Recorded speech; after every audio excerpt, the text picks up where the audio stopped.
Hi and welcome, it's your old buddy Ian. Let's do another book. 1 minute, here we go. All right, here's Renovation, the 4th edition by Michael Litchfield.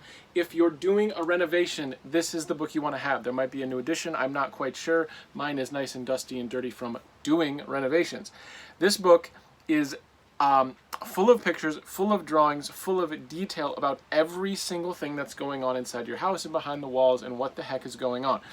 The picture on the front of this is a person cutting the skylight with a Sawzall in an attic. That is how you know this book is legit, because that's the kind of shit that goes on. So you need this book if you're doing a renovation. Again, it was like another Bible to me when I did a number of renovations. I'm just going to do one quick section, 42 seconds. Here's a page about R values and insulations and such. You can see I have it dog-eared.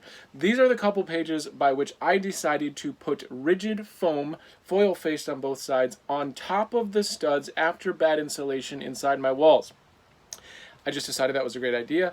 The R value edition has been absolutely excellent for the winters, and these are the couple pages where I figured that out after getting advice from friends. This is over 1 minute, but you need this book.